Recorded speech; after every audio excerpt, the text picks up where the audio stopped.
This is RadioOnFire.com. Yours truly, Diamond K, in here. Thank you for joining me. Of course, we're broadcasting from the Radio on Fire studios here in Baltimore, Maryland. Where is time going?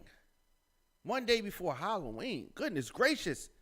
The year is just rolling. It's just rolling. We're going to get into it today. Nicki Minaj, Cardi B, Jam Master Jay. I think I want to start with Jam Master Jay.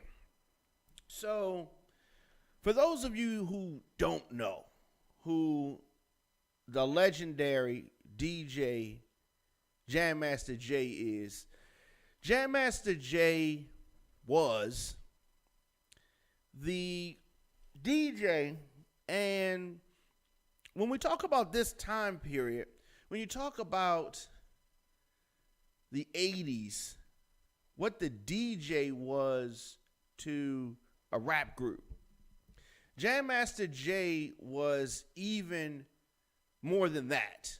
Because back then, a DJ was somebody who played the music for the artists when they were on stage. And live events, you needed a DJ back then. So you saw most rappers had one. Was a part of the group, the DJ. Jam Master Jay was one of the great ones. But Jam Master Jay, not only was he a DJ, he was very instrumental in what we saw on stage as far as the image of Run DMC. Jam Master Jay was very instrumental in that. The guys even dressed how they dressed on stage. That was Jam Master Jay's style that they adopted. You know, the leather jackets, the fedoras, the gold chains. That was Jam Master Jay, like, in real life. So he was so instrumental.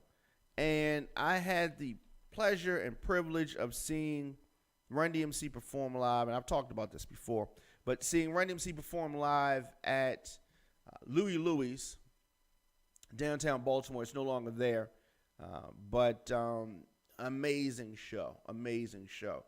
The crowd, the way the club was set up, the floors were wooden, and the way the club was set up, there was a part in their routine where they wanted people to jump up and down, right? And they were performing Down with the King. If you remember that classic song, Down with the King. So they're performing Down with the King. And there's a part, and they want the crowd to start jumping up and down. The crowd starts jumping up and down. And the needles jump. The needles, the floor, when the people started vibrating, it caused the stage to shake. And Jam Master Jay is using turntables, and the record jumps, the needle jumps, and so he was able to get he had them do the thing again. They did it, and he adjusted. My point is that where a lot of groups, some mistake like that happened, and they would just fold. You saw Milli Vanilli. You remember Milli Vanilli? Milli Vanilli, needle jumps, they folded. Now, yes, they were lip syncing to the music, but my point is that Run DMC, Jam Master Jay specifically, was somebody who could roll with the punches. I saw him at 32nd Street Plaza one time, chopping it up with some ladies. Just a cool guy. So he was murdered this day in 2002. I remember hearing about the death of Jam Master Jay. I was coming from a studio session myself. And I'm riding with a girl I was dating at that time, and Chanel. Her name was Chanel, right? So I'm riding with her. We're heading back to the house, and it comes on the radio, Jam Master Jay shot and killed. It messed me up because I didn't look at him as somebody who was in the street. I mean, I didn't know him. You know, I just saw him perform and saw him out at a couple clubs. I didn't know him, and so from what people were saying, he was in the street. Some people say he wasn't in the street. I don't know. but he is gone, and he's been gone since 2002. And I just wanted to take a moment to recognize Jam Master Jay. So, Nicki and Cardi lashed out at each other yesterday. And I don't know who's telling the truth as far as Nicki and Cardi goes. But on Queen Radio, Nicki calls out Cardi B. Cardi responded, and the feud has heated back up. So Nicki addressed the beef with Cardi, discussing the altercation that happened last month during Fashion Week. Nicki said that Cardi was attacked by Ra Ali, somebody who was on Love and Hip Hop, very thick girl. And she's a friend of Nicki's. And Nicki's saying that she was not hit by security. She was hit by Ra Ali. Now, both could be right. Ra Ali could have been acting as Nicki's security. It's possible. It definitely could happen. So the thing is that both ladies have good points. Cardi has good points. Nicki has good points. But the whole thing is entertainment, really, if you look at it. We're talking about it's entertainment. So anyway, so Nicki, exaggerating, I'm going to say, says that Ra Ali punched Cardi in the head 9 or 10 times. Come on. She didn't punch her in the head 9 or 10 times. Whoever punched Cardi in the head, or whether it was an elbow, whatever it was, it happened a few times. I don't know if it was 9 or 10. Nicki also offered $100K for surveillance footage of what happened that night. Surveillance footage. Now, every building that I've ever been in, they keep the footage for 30 days. It's been more than 30 days, so I don't know. Now, Cardi responded to Nicki, and there's been some back and forth between the two ladies after that. So, who's telling the truth? First of all, why is this coming back up? We already knew about it, right? No big deal. Now, if it's because of a music video, a music video dropped yesterday with Nicki and Tyga. I can't see her pulling this stunt for that video. She's on the song, but what does she care about the video? Does she care that much about the video? Anyway, I'm gonna let Nicki say her piece. Let's check out some of Nicki. This is from Queen Radio. There's no way I can lie about this because I guarantee you there is surveillance footage in the building where the assault took place. I also had my cameraman there. So just to clear everything up for people who don't know, Ra really, really beat Cardi's ass bad.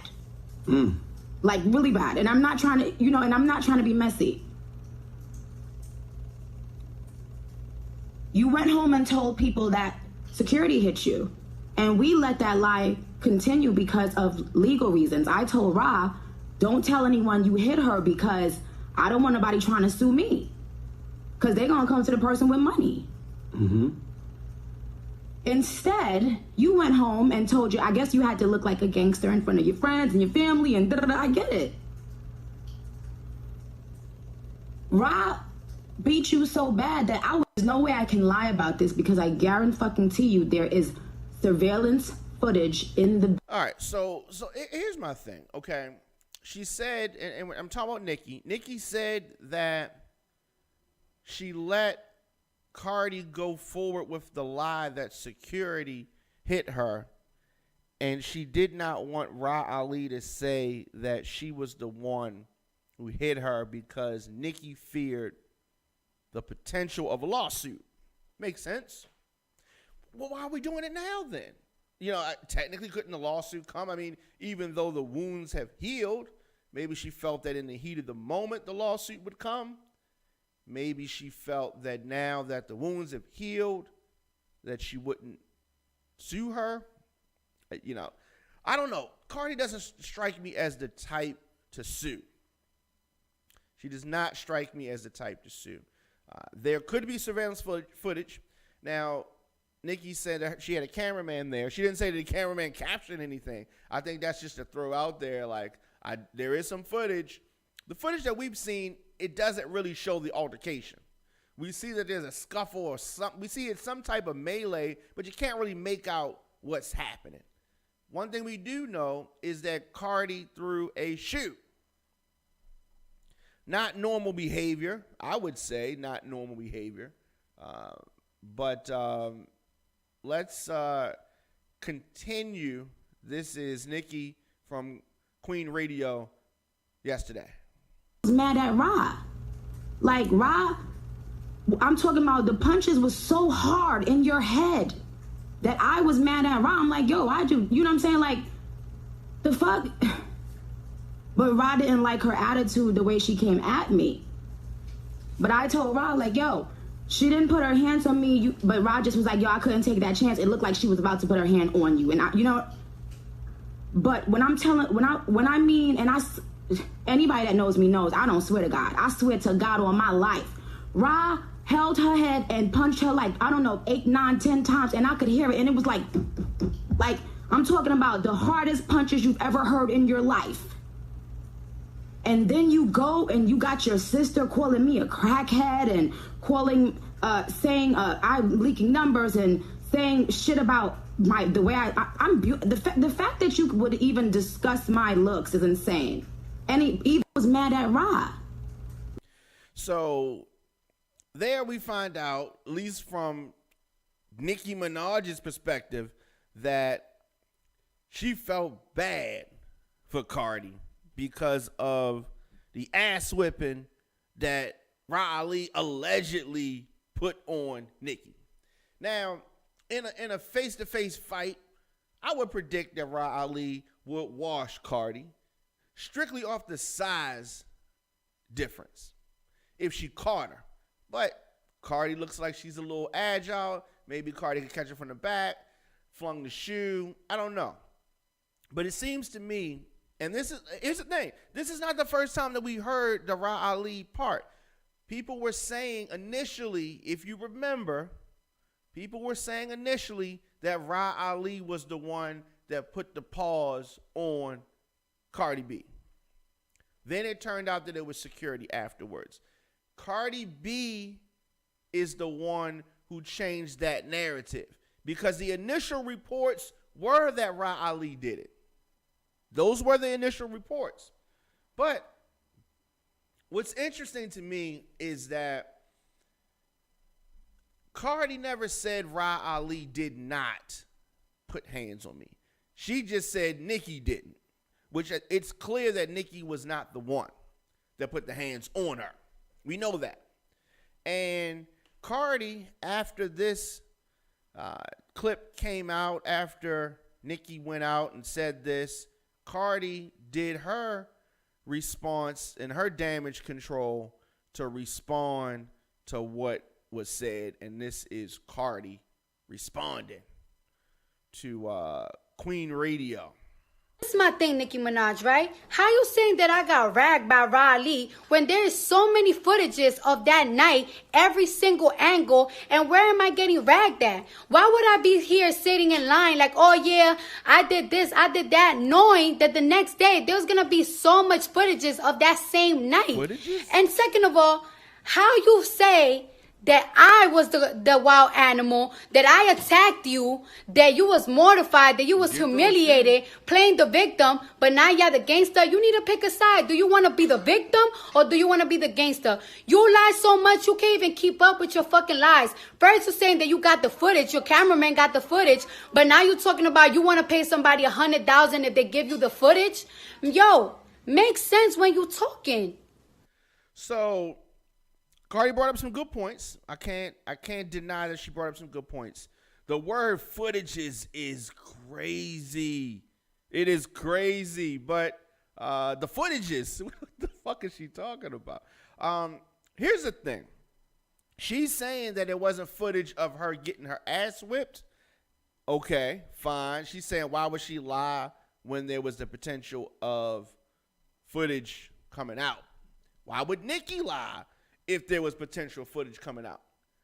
I don't think that either girl is lying. What I think is that what is definitely not in question, there was a shoe thrown, there were blows thrown, or some type of impact happened to Cardi's head. It was not caused by Nicki Minaj, but it was the result of Cardi throwing a shoe and trying to rush the area where she was. Cardi B continues with her explanation. Wait, and then you once said that I never showed you genuine love. And that's crazy because when you pull up all my videos, you see that I'm always showing you respect. Because you're somebody that I listened to ever since I was in high school. And that's crazy to me because I show you respect. But the difference between me and a lot of these bitches, I don't suck your dick. That's the difference. What you need to do is stop focusing on other people. Focus on yourself and focus on your craft. Because you're out here fucking up your legacy looking like a fucking hater. Okay, there is some truth to some of that. I definitely think that she needs to focus. She definitely needs to focus. Both ladies need to focus. I don't know. Nicki claimed a lot of things. She claimed that Cardi prevented Offset and 21 Savage from doing a video for their London on the Track collaboration, No Flag. Cardi denies that. The motorsport. I mean, there's so much stuff back and forth with these two ladies. Cardi says that Nicki barked at her managers about the G-Eazy feature, the No Limit, and there was payola claims thrown and all different types of stuff. They said that she leaked her phone number and this and that. What I want these ladies to focus on is understanding the fact that they don't get along. Maybe one day in the future they can get along. Let's just do music, not together, obviously. Just move forward. Maybe time will allow this thing to work out. Maybe it will never work out like we have Foxy Brown and Lil' Kim. They don't see eye to eye, and I doubt that they ever will. Maybe it's along the lines of that, and these ladies will never get along. But it's Cardi's time. Nicki is still the most successful female rapper, but I think that she's probably on the other side of things. And I'm a super big Nicki Minaj fan, but I'm also a Cardi fan, and I'm also a lover of music, and I can also see the writing on the wall. It's Cardi's time. Nicki's reached her high point, and as far as the music goes, I think that Nicki can probably do what Wendy Williams is doing right now at some point in the future. But as far as the music goes, Nicki has peaked, and nobody likes the downward, I don't want to say spiral, but the downward movement. And sometimes people don't know how to relinquish their spot. So I don't think this is the end of the beef for these two ladies, but I definitely think that these ladies need to leave it alone. Let me know your thoughts in the comment section. Instagram, Facebook, Twitter, at The Don McKay Show, at RadioOnFire. Of course, I'll be back here tonight for the Father and Son News Show. We have a special guest in the house, and me and my father are going to be talking the latest in news, 7 days out from the midterms. We're going to be talking about that. We're also going to be talking about weapons in churches and synagogues, especially in light of the recent tragedy in Pittsburgh, the pipe bombs being sent in the mail. We're going to be talking about all of those things tonight on the Father and Son News Show. Also, the RTV radio show. We will be live here, RadioOnFire.com, 6 p.m. on the East Coast. See you guys later on tonight.